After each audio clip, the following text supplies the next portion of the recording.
Welcome. How are you doing today? I filmed the intro to this video yesterday when I was headed out to the beach. My camera app crashed, and those first 5-6 minutes of video just didn't save. So, iPhone 12 Pro, what are you doing? What I talked about was how my anxiety has impacted this trip, how I haven't been sleeping well because there's a lot of sounds, and because I live in the country, I'm not used to there being a lot of sounds when I sleep anymore. And so every time there's a sound, I wake up and then I immediately feel afraid because I'm somewhere alone, far from home. And how, as excited as I am to be here and how much I want to enjoy it, I've had to spend the last 2 days just spending all morning and the early afternoon working myself up to being able to leave my motel. And I made fun of myself a lot, going, ugh, my anxiety. Because I know how obnoxious that sounds. It bothers me when other people do it. It's like, I'm sorry I'm a shitty, lazy, garbage person who lives in squalor and treats people like trash. It's my anxiety. I get it. The shit sucks, and it sucks to just be low-key frightened all of the time. But since I have been, the past couple days, spending the morning and afternoon in my motel room, I have been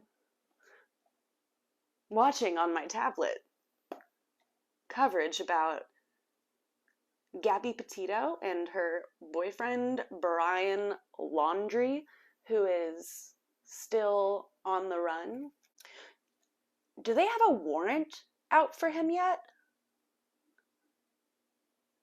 I don't know. Oh shit, it's probably jarring to see me without sunglasses. Hold on. Here we go. So, following the case coverage of Gabby Petito, who was murdered, cause of death was homicide. I don't think they've told us the manner of death yet. And the last person who saw her alive is now also missing. But what I complained about in my video yesterday, or my video that is also going to be this one put together, and we'll just pretend it was the same day. So the discussion has gotten ridiculous. Yesterday I was watching this live stream and people could call in. So I was hearing people calling in. I was looking at the live chat. I was also seeing the comments. And I've said this before and I'll say it again. People act like they've never watched an episode of Law and Order. Their grip on how this works is so weird. And when people get so invested in these cases, they start picking up on weird little details that aren't really there. So I've seen people discussing whether or not something seen on a log out near where the body was found. People are saying it's a sonogram. Other people who have been outside before had to get in there and be like, no dude, that's a trail marker. And then other people were being like, I do believe it's a sonogram, but I do not believe that she was pregnant. But if she was, they need to do a test on the baby. It's not a baby. And figure out if Brian was actually the father.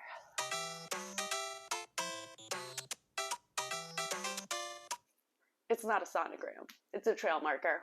Throw that one out. I've seen other people, not sponsored, talking about how they think that they can see from the blurry, crummy stills taken from a GoPro video that there might be a gun, and if so, that would explain where there also might be bullet holes in a tree near the area she was found.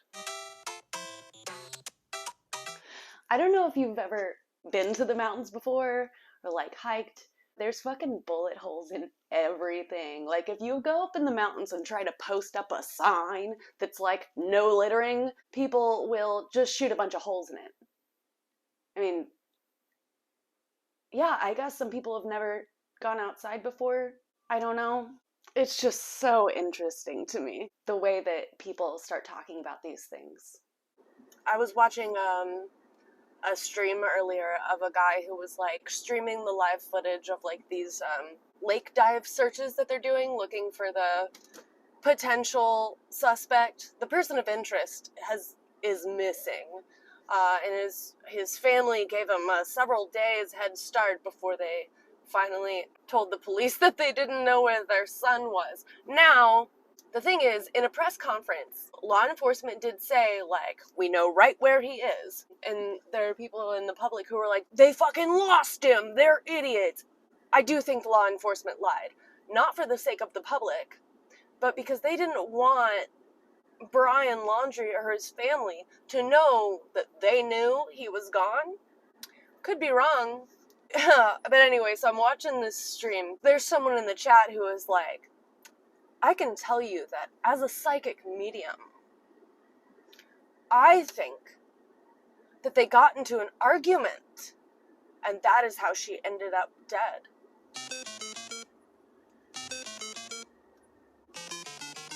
I mean, there's one person of interest in this potential, well, no, they have already ruled it a homicide. There's one person of interest. But you think it was because they got in a fight? You don't think they were like, having a great day, and he just went whoopsie daisies, and like now she's dead? Are you dumb, stupid, or dumb? Are you dumb, stupid, or dumb? Huh? Oh shit, I'm dumb. I just turned into the wrong driveway. Something I've noticed about Galveston is they don't have very many driveways into businesses. Like if a gas station's on a corner, usually there's a driveway on this side and on this side. They don't have that here. They only have one. And then, oh god, in this live stream chat I was watching, oh my god, so many idiots. Someone started going off about how, like, there's no way Brian Laundrie is still in the U.S. Fucking Joe Biden and, like, not securing the borders. What? And they also said, because Trump kept America beautiful.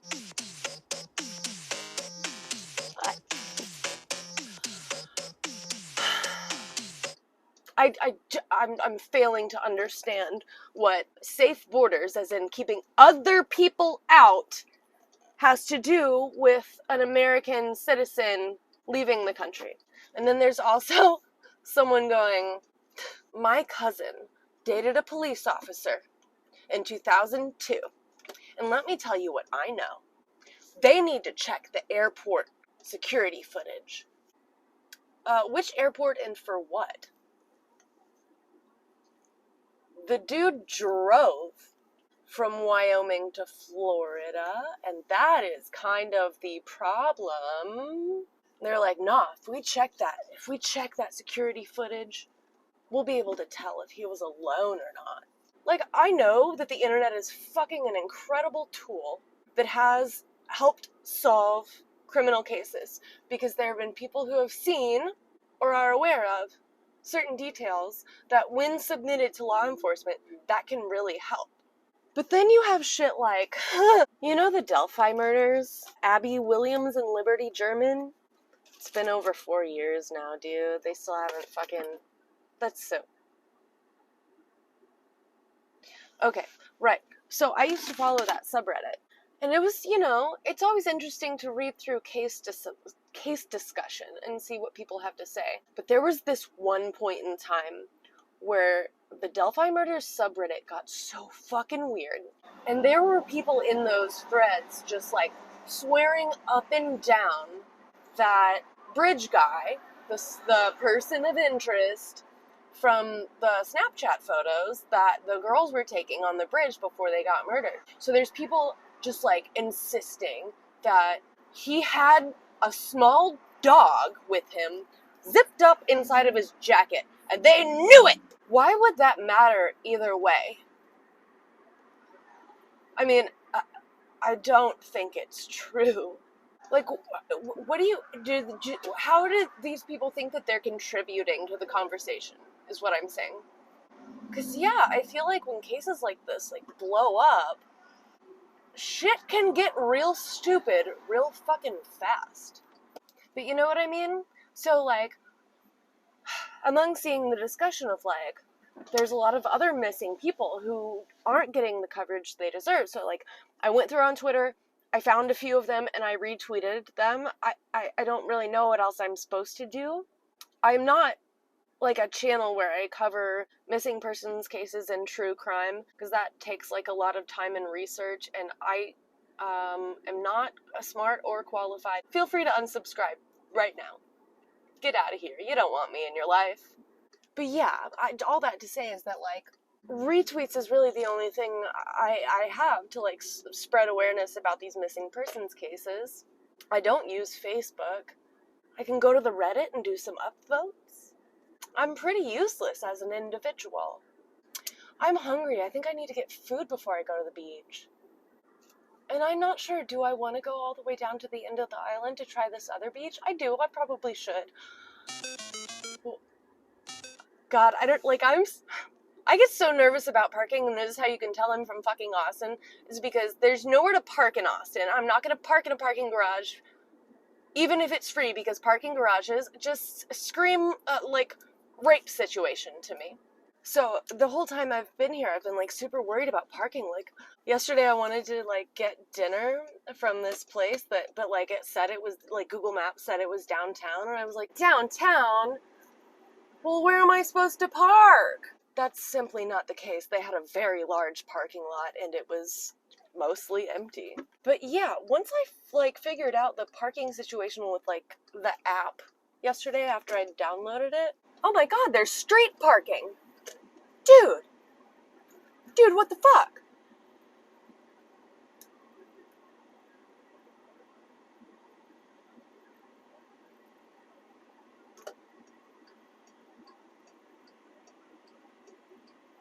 I didn't even have to fucking parallel. What?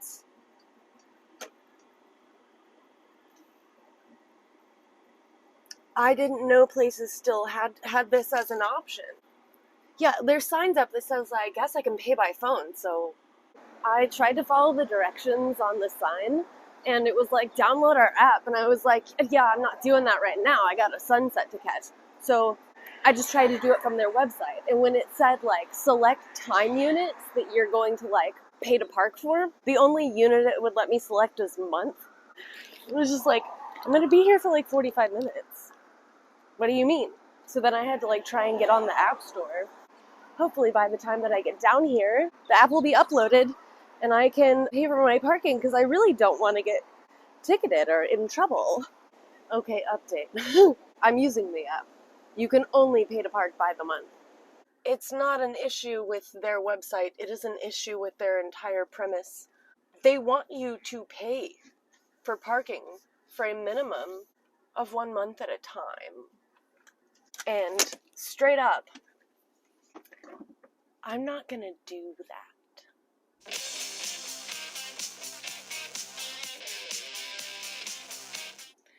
I want to thank you for listening. I feel like forgiveness is very important, so I want you to forgive yourself for the time that you have wasted watching this video, and have a good day.